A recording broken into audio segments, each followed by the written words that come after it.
Hello everyone. In this video, we will try to understand next section, that is section 14 of the भारतीय न्याय संहिता 2023. इसी के साथ हमारा चैप्टर थर्ड स्टार्ट हो जाता है, that talks about general exception, यानी कि कुछ सामान्य अपवाद. व्हाट इज अपवाद? कि जो जनरल रूल्स हैं, ये जो ऑफेंसेस हैं, उसकी जो पनिशमेंट है, वो ऑफेंस अगर किसी व्यक्ति के द्वारा होता है तो किसी किसी केस में हम उस व्यक्ति को दोषी नहीं ठहराएंगे, है ना. तो उनके बचाव के लिए ये पॉइंट्स, ये सेक्शंस स्पेशली मेंशन किए गए हैं कि देख लीजिए वो जो एक्ट्स हमने मेंशन किए हैं, जो भी ऑफेंसेस हमने मेंशन किए, जो भी पनिशमेंट हमने उसके लिए दी है, मान लीजिए ऐसी परिस्थिति में ऐसे व्यक्ति के द्वारा वो हो जाए तो वो ऑफेंस नहीं माना जाएगा. तो उसमें अब कौन कौन सी सिचुएशन आती है, कौन कौन से व्यक्ति आते हैं, उसके रिगार्डिंग यहाँ से सेक्शन स्टार्ट हो जाएंगे. इसमें सबसे पहला सेक्शन है, that is section 14. Title is act done by a person bound or by mistake of fact believing himself bound by law. तो एक व्यक्ति जो बाधित है कानून से, कानून के नियमों से बाधित है, या फिर गलती से उसको लगता है, मिस्टेक ऑफ फैक्ट है कि एक गलत तथ्य के हिसाब से उसे लगता है कि वो उस कानून के नियमों से बाधित है, तो वैसी परिस्थिति में अगर उसके द्वारा कोई एक्ट होता है जो कि एक खुद में एक ऑफेंस हुआ, तो क्या वो दोषी पाया जाएगा, क्या वो दोषी ठहराया जाएगा? तो उसका आंसर है स्टार्टिंग के 4 word, that is nothing is an offence, यानी कि नहीं पाया जाएगा. अब आगे देखते हैं क्या कह रहा है. Nothing is an offence which is done by a person. कुछ भी ऑफेंस नहीं माना जाएगा जो एक ऐसे व्यक्ति के द्वारा किया गया जो हु इज, जो, और by reason of a mistake of fact, या फिर जिसको गलती से, तथ्यों की गलती से, तथ्यों की गलती से, and not by reason of a mistake of fact, reason of a mistake of law. तो तथ्य की गलती से, ना कि कानून की गलती से. कानून की गलती उसके हाथ में नहीं है. कानून की गलती के लिए जो लेजिस्लेचर है, जुडिशरी है, तो कानून का छोड़ दो. तथ्य की गलती से, तथ्य की गलती से अगर उसे लगता है कि वो एक काम करने के लिए बाध्य है और वो काम करता है जो कि एक्चुअल में वो था भी नहीं, उसे नहीं करना था, लेकिन तब भी उसको लगता है, और इसकी इंटेंशन बोनाफाइड होती है, गुड इंटेंशन होती है, उसकी बैड इंटेंशन नहीं होती है, और वैसे भी वो कोई एक्ट करता है, तो उसके लिए फिर वो दोषी नहीं ठहराया जाएगा, है ना. यहाँ पे गुड फेथ लिखा हुआ है, इसीलिए mistake, not by reason of a mistake of law in good faith believe himself to be bound by law to do it. कि उसे लगता है कि वो कानून के द्वारा बाधित है उस कार्य को करने के लिए, और उसकी इच्छा भी ठीक होती है, सही होती है, और वैसी परिस्थिति में गलत तथ्य के बेसिस पे उससे अगर कोई एक्ट हुआ जो कि एक ऑफेंस है, तो उसको ऑफेंस नहीं माना जाएगा. अब इसको इलस्ट्रेशन के थ्रू समझते हैं. फर्स्ट है अ सोल्जर. एक सोल्जर है, ठीक है. Fires on a mob by the order of his superior.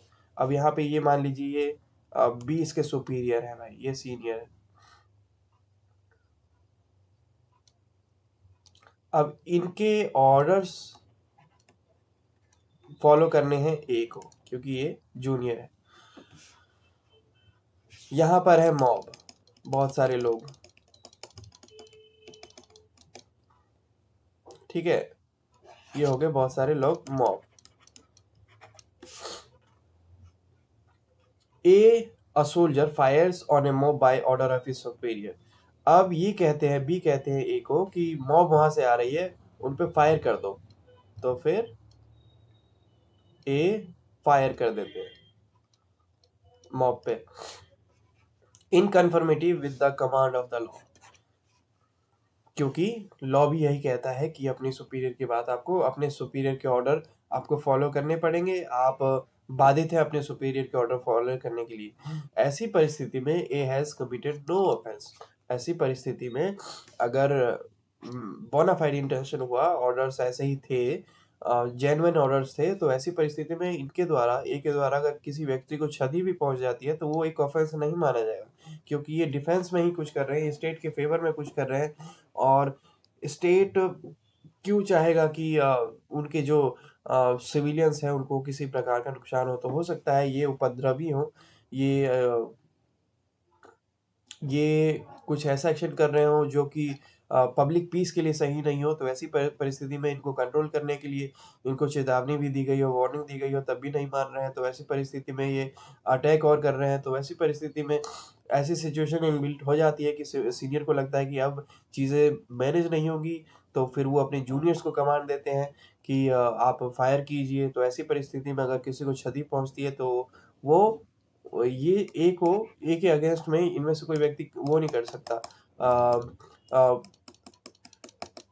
Case file नहीं कर सकता कि हमें क्षति पहुंची है, जबकि हम तो शांति से खड़े थे, जबकि एक्चुअल में नहीं था, जबकि एक्चुअल में वो उपद्रव मचा रहे थे, चीजें तोड़-फोड़ कर रहे थे। तो ऐसा सिचुएशन कि वैसी परिस्थिति जहाँ पर आपको ये लगे कि एक आप कानून के नियमों से बाधित हैं और वैसी परिस्थिति में आप कोई एक्ट करते हैं, तो वो ऑफेंस नहीं माना जाएगा। This is what section 14 is saying.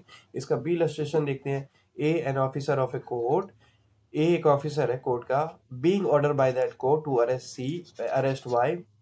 Court कहता है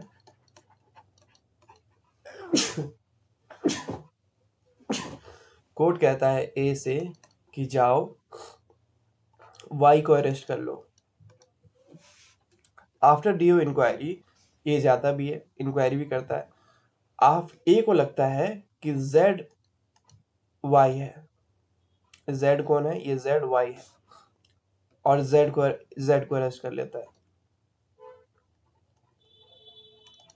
कोर्ट बोलता है ए को कि वाई को अरेस्ट करो, और ए को लगता है कि जेड ही वाई है, तो ए जेड को अरेस्ट कर लेता है। तो ऐसे में it was mistake of fact, उसकी इंटेंशन भी सही थी, बुरी इंटेंशन नहीं थी। तो ऐसी परिस्थिति में वो लायबल नहीं होगा, उसको बेनिफिट ऑफ डाउट दिया जाएगा।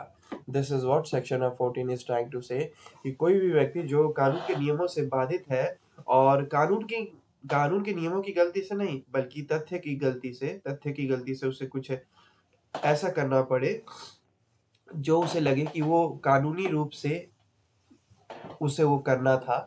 चाहे बी वाले में हम देखें, उसे कानूनी रूप से लगा कि उसे वाई को अरेस्ट करना था, लेकिन गलती से उसने जेड को अरेस्ट कर लिया। जेड उस पे केस फाइल नहीं कर सकता, क्योंकि वो जानबूझ के उसने नहीं किया। वहीं पर ए वाले में देखें तो सीनियर अपने जूनियर को कहता है कि आपको फायर कीजिए मॉब पे, तो फायर कर देता है। वैसे में कोई क्षति पहुंचती भी है तो ये एक कानून के ऑर्डर्स का, लॉ के रूल्स का फॉलो था, प्रोसीजरल फॉलो अप था, तो उसमें फिर उसके ए के अगेंस्ट में कंप्लेन नहीं कर सकते। So this is what section 14 is saying actually, and we will give it a closer after reading the section once again. Act done by a person bound or by mistake of fact believing himself bound by law. Nothing is an offense which is done by a person who is or by reason by or who by reason of a mistake of a fact and not by reason of a mistake of law in good faith being believes himself to be bound by law to do it. Illustration says a soldier fires on a mob by the order of his superior officer.